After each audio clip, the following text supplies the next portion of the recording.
오늘 읽은 요한복음의 본문은 우리들에게 굉장히 귀에 익습니다. 그동안 몇 주에 걸쳐서 우리들은 계속해서 예수님께서 이 세상을 위한 빵으로 오셨다라는 말씀을 거듭 들었습니다. 그래서 오늘은 요한복음에 집중을 하기보다는 서신서, 에베소서에 있는 본문을 중심으로 우리가 오늘 우리에게 주는 교훈이 무엇인지 살펴보려고 합니다.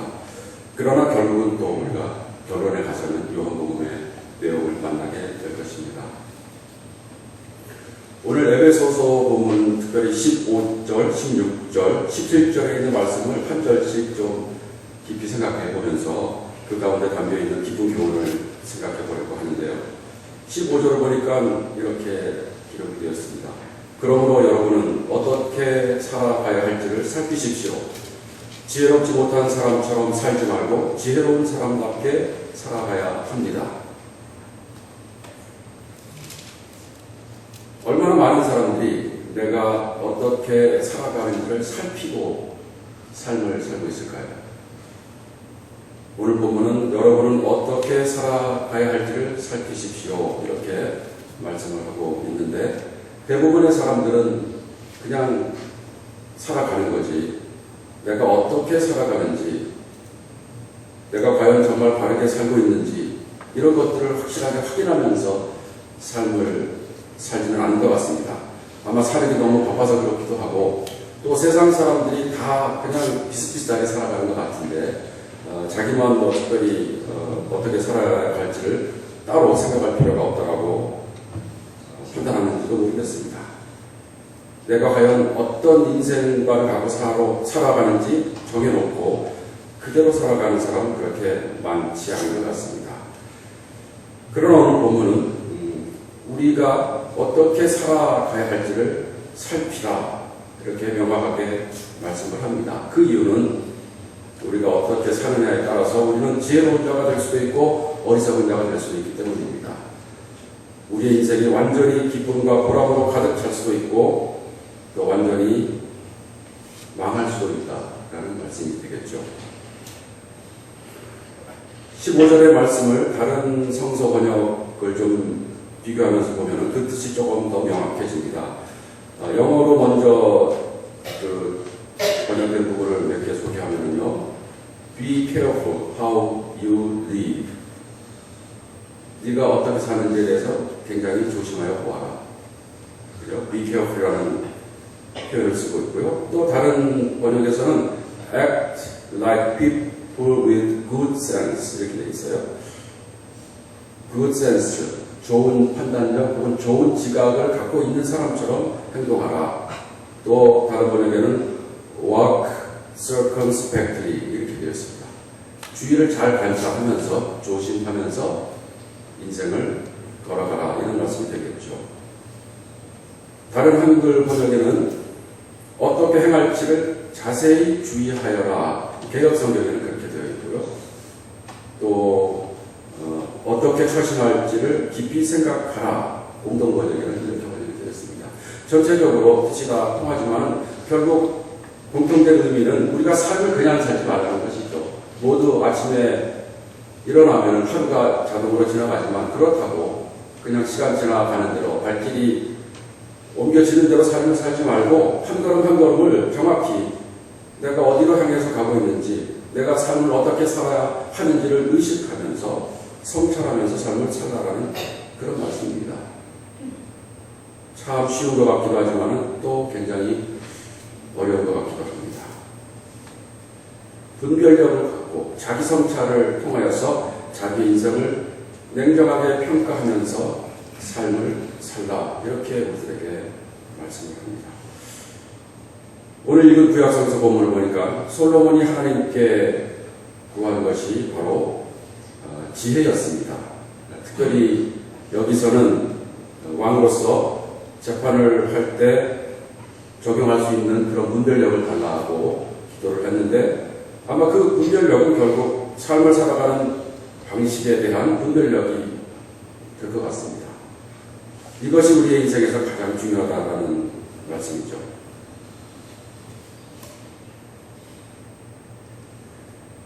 우리 중에 많은 분들은 아마 그런 생각을 할지도 모르겠어요. 우리가 사는 것 자체가 힘든데 귀찮게 그런까지 생각을 하면서 살아가야 하는지, 그냥 내가 왜 사는지, 어떻게 살아야 하는지 생각하지 않고 하루하루 주어진 여건에서 최선을 다하면 그게 결국은 인생이 아니겠느냐. 그러나 우리가 오늘 본문을 계속 읽어보면은 우리가 의도적으로, 의식적으로 어떻게 살아야 할지를 생각하지 않고 삶을 살 때 우리는 자연스럽게 어리석은 사람들의 삶의 길을 걷게 된다라고 말씀을 하는 것입니다. 우리의 삶을 성찰하지 않으면서 삶을 살면은 그냥 중립적인 삶을 사는 게 아니고 다른 사람들이, 이 사회에서 큰 영향력을 갖고 있는 사람들이 정해놓은 삶의 방식대로 우리가 살아가는 것이죠. 결국 내가 나의 삶을 사는 게 아니고 다른 사람이 정해놓은 틀에 따라서 삶을 사는 것이죠. 우리가 어떨 때는 웃고 어떨 때는 분노하고 어떨 때는 기뻐하지만은, 그러나 그게 사실은 내가 주도적으로 그렇게 하는 게 아니고 알고 보니까 내 주위에 있는 힘센 사람들이 정해놓은 방식대로 내가 나도 모르게 반응하고 있었다는 것입니다. 내가 의도적으로 나의 삶을 성찰하지 않는다면 나의 삶은 항상 다른 사람의 삶이고 다른 사람을 위한 삶입니다. 우리가 착각을 하고 있는 것입니다. 그래서 오늘 성경 본문은 16절에 이렇게 말을 하죠. 세월을 아끼십시오. 때가 악합니다. 이 두 말씀은 긴밀하게 연결이 되어 있습니다. 세월이라는 단어하고 때라는 단어는 서로 굉장히 좀 연관이 되어 있죠. 시간이라는 그 주제를 담고 있습니다. 그러나 헬라어 본문에는 세월을 아끼십시오라고 말할 때는 카이로스라는 단어를 쓰고 있고, 때가 악합니다라고 말할 때는 헤메라라는 단어를 쓰고 있습니다.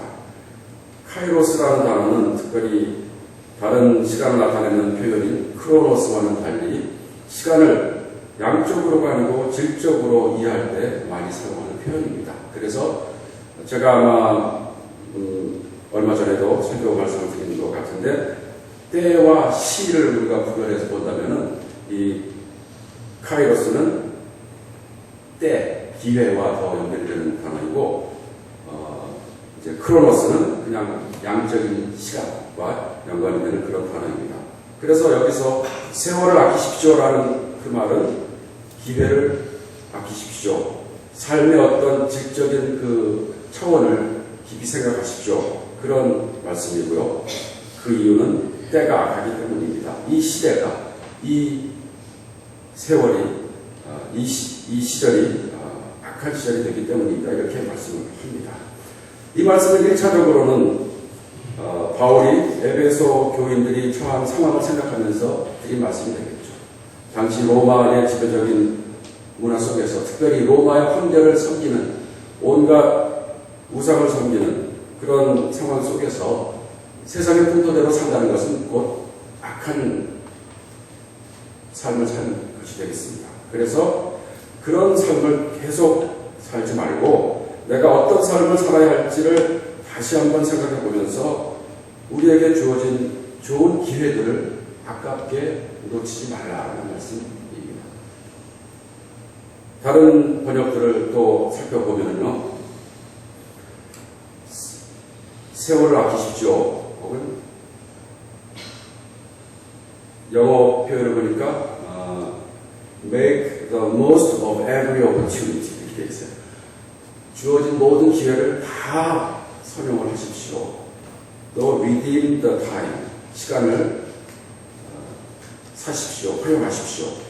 또 make good use of every opportunity입니다.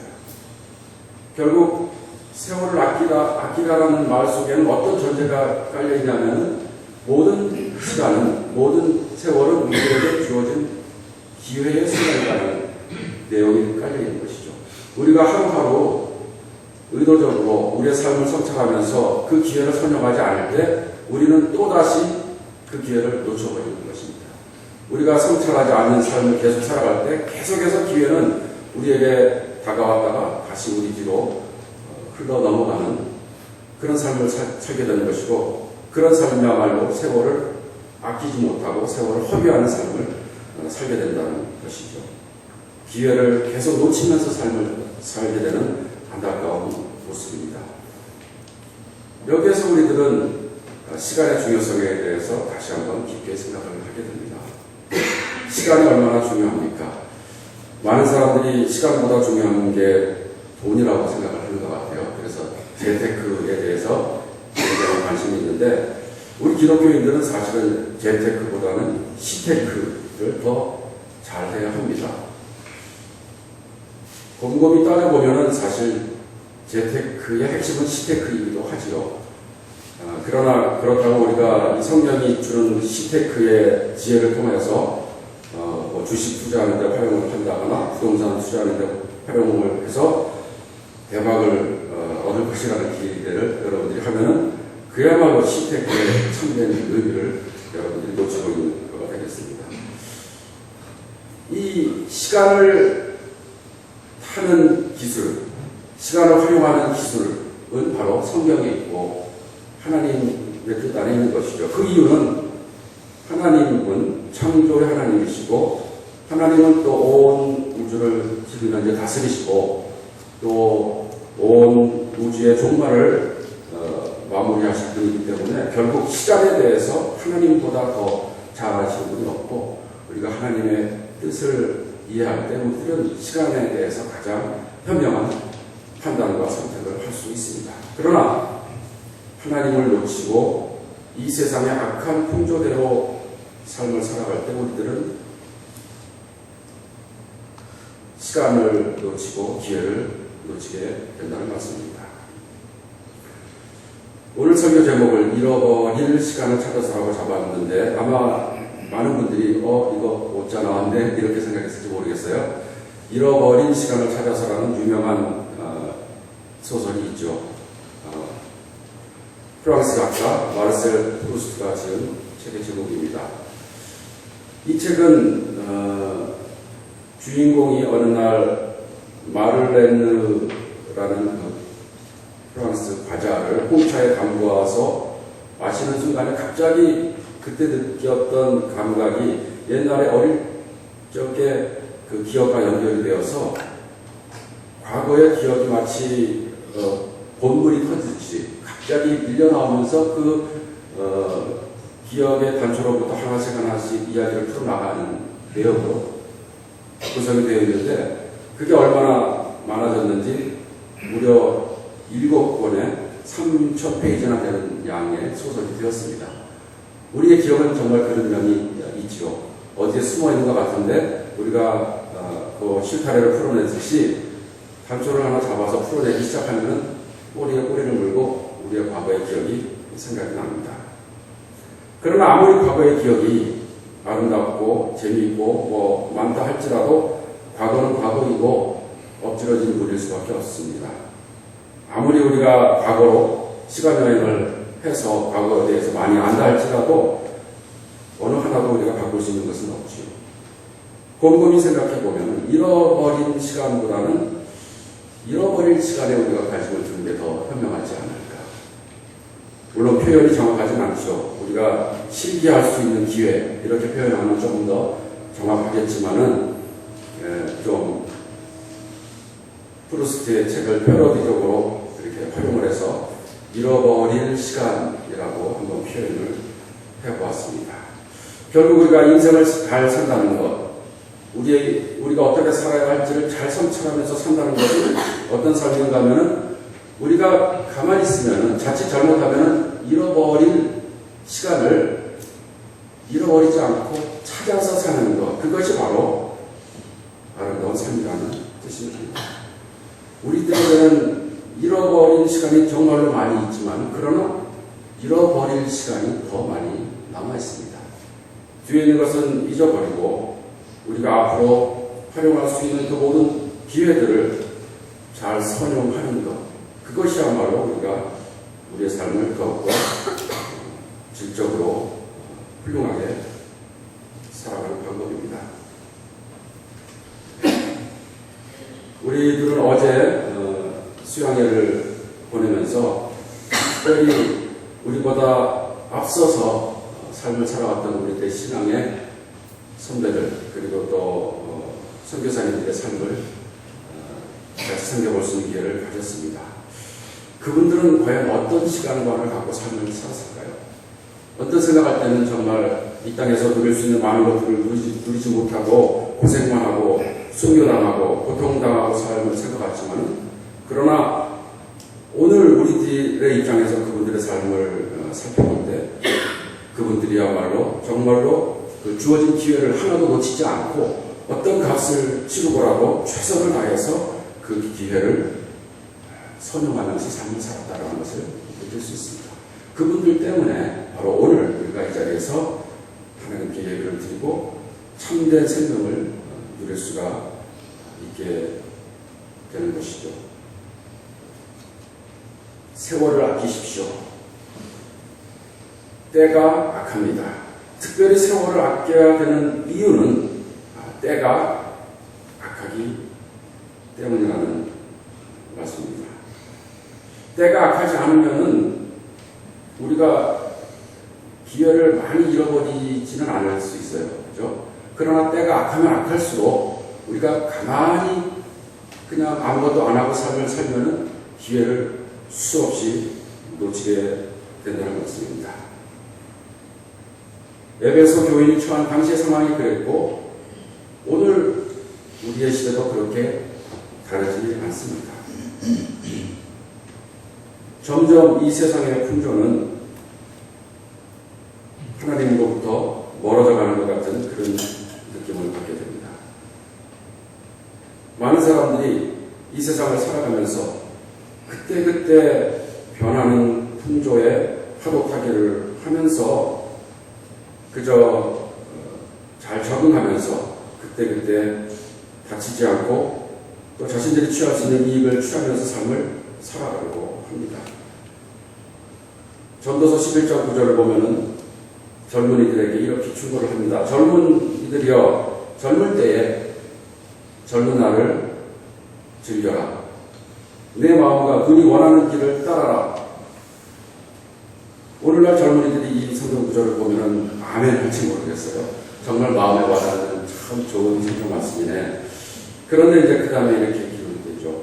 다만 내가 하는 이 모든 일에 하나님의 심판이 있다는 것만은 알아라. 이렇게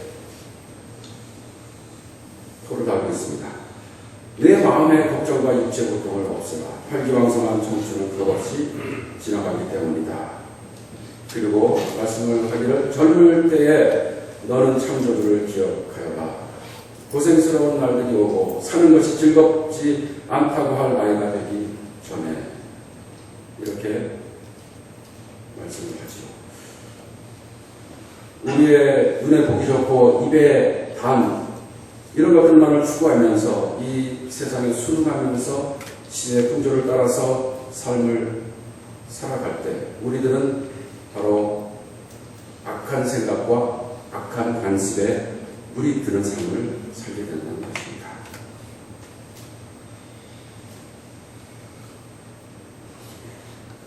일제강점기 때 처음에 1, 2년은 아마 대부분의 사람들이 굉장히 반일적인 감정을 가지면서 우리가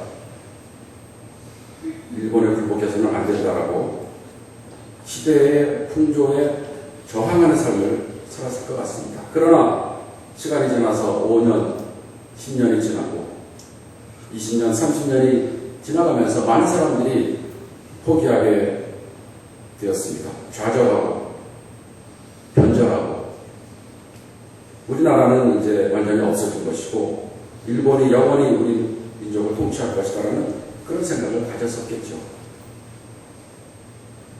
시대 풍조에 저항하면서 삶을 사는 것은 쉽지는 않습니다. 그렇지만은 역사 속에는 끝까지 신조를 지키고 시대의 악한 풍조에 저항하면서 삶을 살았던 사람들이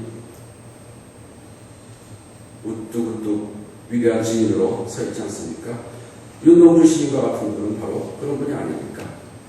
일제의 그 포악한 영향력이 극에 달했던 45년 그 마지막 막바지까지 윤동주 시인은 그런 분위기 속에서도 끝까지 민족 정신을 갖고 하나님의 뜻을 지키면서 삶을 살아갔던 것이죠.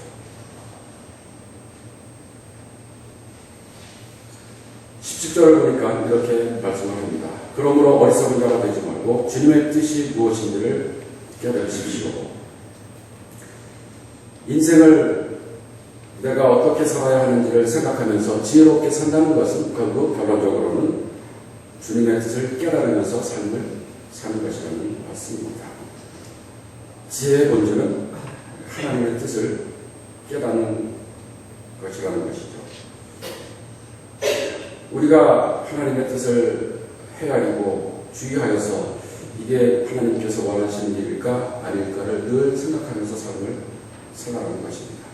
우리가 잘 아는 대로 너희는 먼저 그의 나라와 그의 의를 구하고 이것에 우선순위를 두고 그 다음에 나머지 것은 그것에 부합하여서 삶을 살아가는 뜻이죠.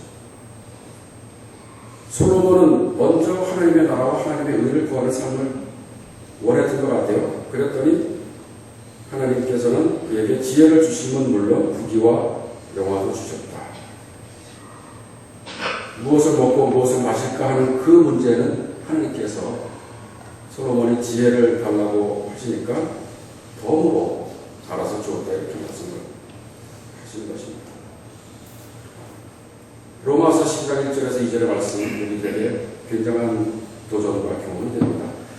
형제 자매 여러분, 그러므로 나는 하나님의 자비하심을 힘입어서 여러분에게 권합니다. 여러분의 몸을 하나님께서 기뻐하실 거룩한 산 제물로 드리십시오. 이것이 여러분이 드릴 합당한 예배입니다.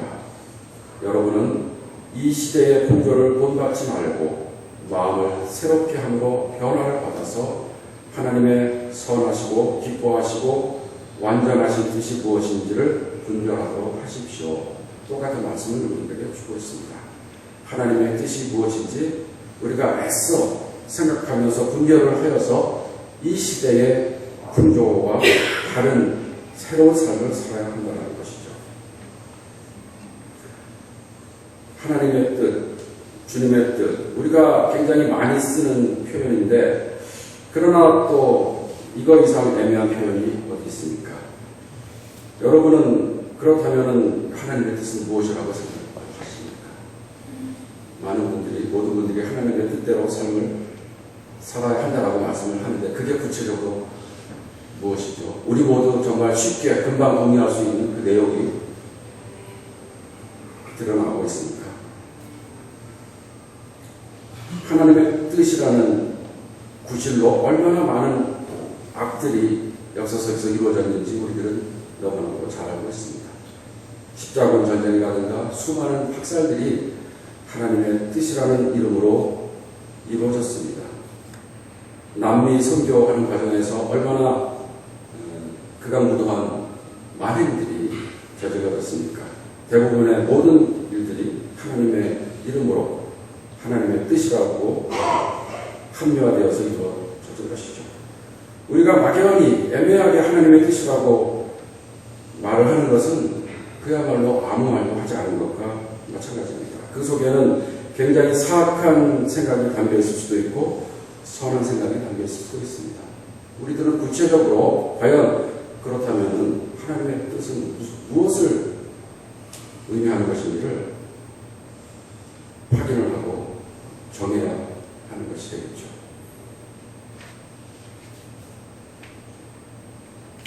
이게 확실하지 않으면 우리들의 신앙은 굉장히 문제가 있는 것이죠. 하나님이라는 그 이름은 쓰지만은 우리의 신앙이 굉장히 위험한 신앙이 될 수 있는 것입니다. 과연 정말 우리 모두가 동의하고 확실하게 이것이 하나님의 뜻이다라고 생각할 수 있는 그 내용이 무엇일까요? 그것은 사실 그렇게 어렵지는 않습니다. 성경은 너무나도 명확하게 하나님의 뜻이 무엇인지를 우리들에게 설명을 하고 있습니다. 요한복음 3장 16절을 보면 하나님이 세상을 이처럼 사랑하사 독생자를 주셨으니 이는 저를 믿는 자마다 멸망하지 않고 영생을 얻게 하려 합니다. 이렇게 말씀을 하고 있습니다. 바로 하나님의 뜻은 무엇인가 하면 예수 그리스도를 통해서 완전하게 드러나는 하나님의 사랑, 그것이 바로 하나님의 뜻이죠. 하나님의 뜻은 바로 이 세상을 사랑하시는 것입니다. 이 세상에 생명을 주려는 것, 그것이 바로 하나님의 뜻이라는 것이죠. 요한복음 10장 10절을 보면 예수님께서 내가 온 것은 양들이 생명을 얻고 더 넘치게 얻게 하려는 것이다 라고 말씀을 하셨습니다. 우리로 하여금, 사람으로 하여금 생명을 누리고 그 생명을 충만하게 체험하도록 하는 것이 하나님의 뜻인 것이죠. 오늘 읽은 요한복음의 본문도 바로 그 사실을 확인하고 있지 않습니까? 나는 하늘에서 온 떡이다. 나는 세상 사람들에게 생명, 영원한 생명을 주기 위해서 온 떡이다. 온 세상에 참된 생명을 주시기 위해서 예수께서는 십자가에서 돌아가시고 고통을 당하시고 당신의 생명을 우리들 위해서 내어주지 않았습니까? 바로 생명이야말로 하나님의 뜻입니다. 어떻게 보면 우리 기독교인에게는 이 생명이라는 말이 좀 생소한 단어가 되었는지 모르겠어요. 영생은 굉장히 잘 알아도 생명은 그게 뭔가 생각을 합니다. 그러나 영생은 생명을 풍성하게 충만하게 사는 것과 크게 다른 뜻이 아닙니다. 영생은 우리가 죽어서 천당에서 누리는 생명을 말하는 게 아니고 하나님께서 원래 이처럼 살아가는 이 세상에 대해서 모든 세상 사람들이 늘 일상적으로 누리기를 원하시는 것, 그것이 바로 진정한 생명이고 그것이 바로 영생이고 구원인 것이죠. 바로 우리 기독교인들은 그것이 하나님의 뜻이라는 것을 깨닫고 그 생명을 체험하면서 향유하면서 사는 것이 기독교인의 삶이고, 그리고 우리가 먼저 그것을 깨달았기 때문에 이 세상에 그 참된 생명을 퍼뜨리는 것이 바로 우리 기독교인들의 본분이라는 것을 깨닫게 됩니다. 교회의 참된 모습은 생명 살림, 생명 확장에 있다고 우리가 생각할 수 있습니다. 교회에 와서 예배드리고 헌금하고 성경 공부하고 신주하고 이런 것들은 어떻게 보면은 준비운동과 마찬가지고 기초적으로 우리가 해야 할 어떤 필수 과제와 마찬가지죠. 그러나 그것으로 우리들의 신앙생활, 교회의 활동이 끝나는 게 아니고 그것에 기반을 두어서 하나님의 생명을 이 세상에 충만하게 전파하고 생명을 부인하는 온갖 세력과 싸우는 것, 이것이 바로 교회가 해야 할 본분이라는 것을 우리는 깨닫게 됩니다. 오늘 우리가 살고 있는 세상에 생명을 부인하는 세력이 얼마나 많이 있습니까? 세월이 악하다, 때가 악하다고 말씀하신 그 핵심은 바로 이 세상에 생명을 부인하는 영향력이 너무 많다는 뜻입니다. 우리들은 어느덧 생명을 부인하는 세상의 풍조와 굉장히 친해져서 익숙하게 생명을 부인하는 문화 속에 잠겨서 삶을 살고 있습니다. 그러나 바로 그 순간에 성경은 우리들에게 말씀을 합니다. 우리가 어떻게 살아야 할지를 깊게 생각을 하십시오. 어리석은 자처럼 삶을 살지 마십시오. 세월을 아끼십시오. 기회를 계속 놓치지 마십시오. 이 시대는 악합니다. 그러므로 어리석은 자가 되지 말고 주님의 뜻이 무엇인지를 깨달으십시오. 이렇게 우리에게 말씀합니다. 갈라디아서 6장 9절에서 10절에 있는 말씀으로 오늘 말씀을 드리려고 합니다. 선한 일을 하다가 낙심하지 맙시다. 지쳐서 넘어지지 아니하면 때가 이를 때에 거두게 될 것입니다. 그러므로 기회가 있는 동안에 모든 사람에게 선한 일을 합시다. 아멘.